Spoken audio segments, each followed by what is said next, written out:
Lucario is easily one of the most popular Pokemon of all time. People used to think it was a legendary, and when it debuted back in Generation 4, it basically was. Well, it lived up to the hype at least. It eventually got a Mega Evolution, bringing its power to new heights, quickly becoming one of the most powerful Megas around. In Elite Redux, where every Pokemon has 4 abilities at once, Mega Lucario continues to be a force. Adaptability boosted extreme speed is as ridiculous as it sounds. They weren't quite done with Lucario yet.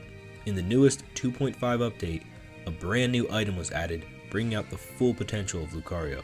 The Senzu Bean acts as a Mega Stone and when held, unlocks Mega Lucario Y.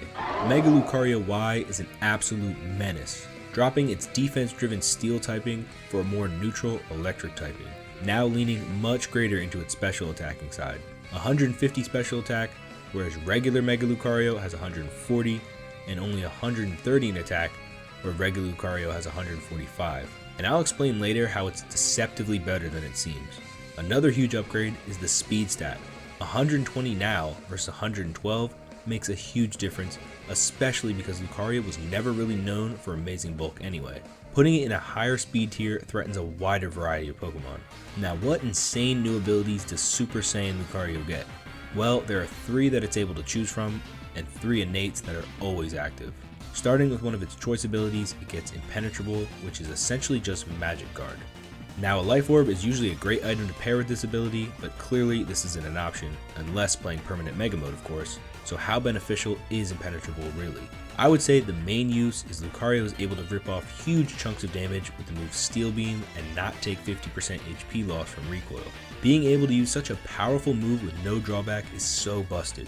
Impenetrable also ignores the recoil from Confusion as it was reworked in this version. Avoiding damage from weather, rocky helmet, and entry hazards is just another advantage. Submission is also much better to run for physical sets. Another choice ability it gets is Anticipation. Now, Anticipation is kinda useless in the main games, but it's actually really nice now. It will now block one super effective move from hitting it, essentially giving it a free turn. The CPU will still use super effective moves against it, so right there is a free Calm Mind or Swords Dance, Nasty Plot, or you could just go for the KO right then and there. It can become really reliable as a late game sweeper as more and more options to stop it disappear. Now, the last choice ability is one of my favorites, that being Equinox. Well, remember when I said its attack stat being lower than the OG Mega Lucario was deceptive? This is what I meant. Equinox will always boost the lower of the attack stats to match the highest one.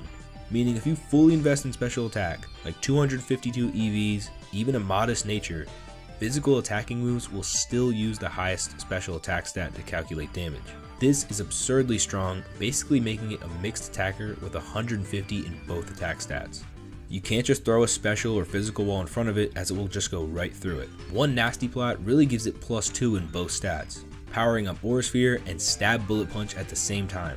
And yes, I do mean Stab Bullet Punch because its innate Superconductor also turns all of its Steel moves into Electric type moves and increases their power by 10%.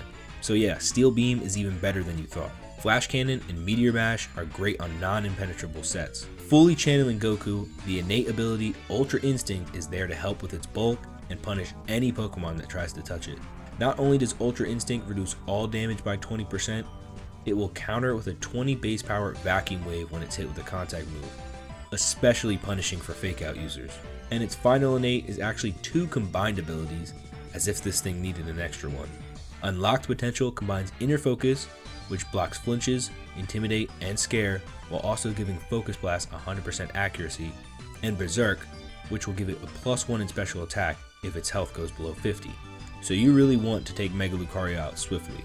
Otherwise, your whole team can get punished. What's fun is Berserk can be activated multiple times if it gets above 50% again, so running Draining Punch with Equinox can be a really nice combo. Mega Lucario Y is just such a clear upgrade to Mega Lucario, and is possibly one of the best fighting type Megas you can have.